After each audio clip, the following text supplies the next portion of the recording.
며칠 전부터 제가 개인적으로 보고받고 있는 퍼펙트 스톰 대시보드에서 최고 단계 경보가 울리고 있습니다. 이 대시보드는 물가, 고용, 금리, 부동산, 원자재 등 경제와 금융시장을 뒤흔들 수 있는 7개의 핵심 지표를 한눈에 보여줍니다. 오늘은 그 지표가 무엇인지, 기존 위험과 어떻게 다른지, 앞으로 어떤 발표를 지켜봐야 하는지 알아보겠습니다. 그리고 이것이 하반기 랠리와 금리 인하 전망에 어떤 의미를 가지는지도 깊게 풀어보겠습니다. 퍼펙트 스톰이란 1991년 북대서양에서 세 개의 폭풍이 동시에 만나 초대형 폭풍을 만든 사건이 있었죠. 경제에서도 같은 현상이 있습니다. 물가, 고용, 금융 같은 서로 다른 축에서 동시에 악재가 나타나면 단일 악재보다 훨씬 큰 파급력을 만들죠. 그래서 이 대시보드는 7개의 핵심 지표를 보고 빨간불이 2개면 경고, 3개 이상이면 최고 단계 경보를 울립니다. 기존 빨간불 이미 경고 상태였던 지표들. 먼저 이번 경보 이전부터 계속 빨간불이었던 지표가 있습니다. 첫째, 오피스 공실률입니다.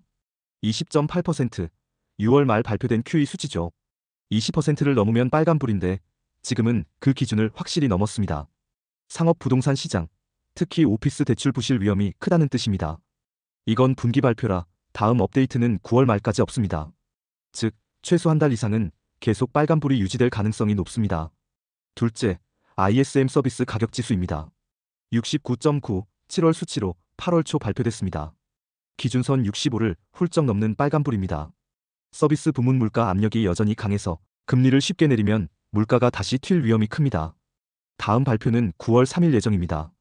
이 두 지표는 이미 고정된 경고등 역할을 하고 있었습니다. 이번에 새로 빨간불로 바뀐 지표. 이번 주 세 번째 빨간불이 켜졌습니다. 바로 NFP 비농업 고용지수 3개월 평균입니다. 8월 2일 발표된 7월 고용보고서에서 7월 NFP는 7만 3천 명 증가로 집계됐습니다. 하지만 핵심은 수정치입니다. 5월과 6월 고용 증가 폭이 대규모로 하향 조정되면서 두 달 합계가 불과 3만 3천 명 증가에 그쳤습니다. 이로 인해 직전 3개월 평균이 10만 명 아래로 내려가면서 NFP 지표가 노랑에서 빨강으로 전환된 겁니다. 이건 단순한 색 변화가 아니라 고용 둔화가 통계적으로 확정됐다는 의미입니다. 그래서 기존에 있던 2개의 빨간불에 이 지표가 더해져 퍼펙트 스톰 최고 단계 경보가 켜진 겁니다. 아직은 노랑파랑이지만 다음 발표 주목해야 할 지표들. 나머지 지표들은 아직 노랑이나 파랑이지만 다음 발표에서 색이 바뀔 가능성이 있습니다. 1. 코 PCYOE 2.79% 노랑. 6월 수치이고 7월 값은 8월 29일 발표됩니다. 3.1% 이상이면 금리 인하 지연, 2.5% 이하이면 인하 가능성이 커집니다. 2. 실업률 4.2% 노랑. 다음 발표는 9월 5일입니다. 4.5%를 넘으면 경기 둔화 우려가 크게 부각될 수 있습니다. 미 10년물 금리와 WTI 유가는 실시간 변동합니다. 특히 유가는 80달러를 넘으면 인플레 압력이 복귀해 빨간불로 전환됩니다. 10년물 금리도 4.5% 이상으로 치솟으면 시장 부담이 커집니다. 여기서 하나 중요한 걸 짚고 넘어가겠습니다. 퍼펙트 스톰 대시보드의 7개 지표는 전부 금리 결정에 영향을 주지만 방향은 서로 다를 수 있습니다. 어떤 지표는 금리를 내리라고 압박하고 어떤 지표는 절대 내리지 말라고 신호를 보내죠. 예를 들어 실업률이 오르거나 NFP 비농업 고용이 줄거나 부동산 공실률이 악화되면 경기 둔화와 금융 불안 우려가 커져서 금리를 내려야 한다는 명분이 생깁니다. 반대로 근원 PCE가 높게 유지되거나 ISM 서비스 가격 지수가 오르거나 유가가 뛰는 또는 10년물 장기금리가 불안정해지면 물가 안정이 우선이어서 아직 내리면 안 된다는 이유가 됩니다.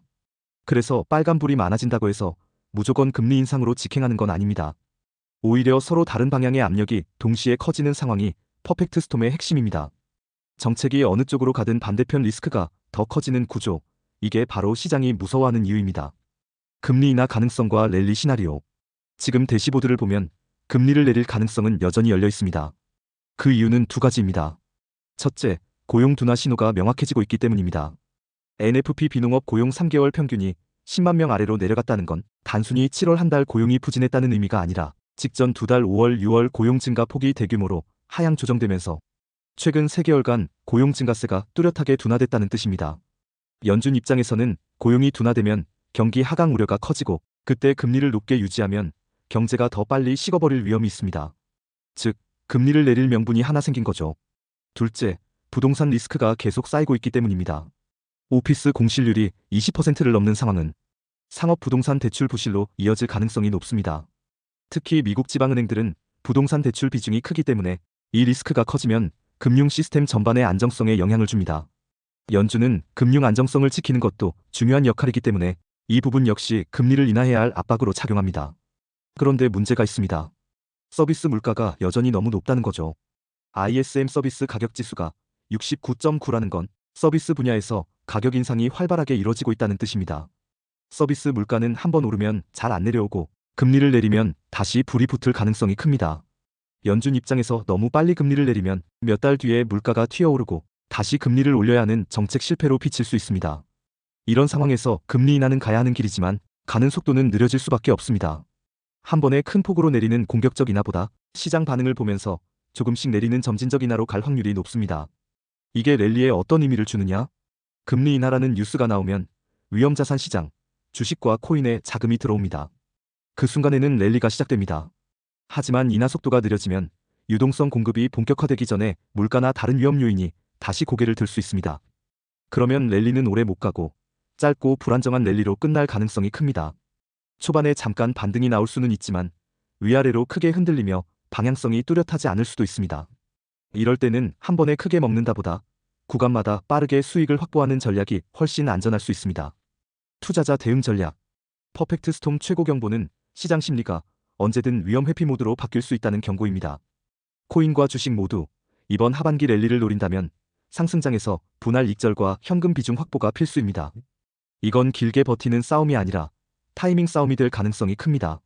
그리고 다음 발표 일정 8월 29일 코 PC, 9월 3일 ISM, 9월 5일 NFP와 실업률을 꼭 캘린더에 표시하세요. 이 일정이 변곡점이 될 수 있습니다. 퍼펙트 스톰 경보는 단순한 숫자가 아닙니다. 지금 이 신호는 서로 다른 위험이 동시에 커지고 있다는 경고입니다. 그리고 그중 하나는 며칠 전 발표로 새로 켜진 실시간 위험입니다.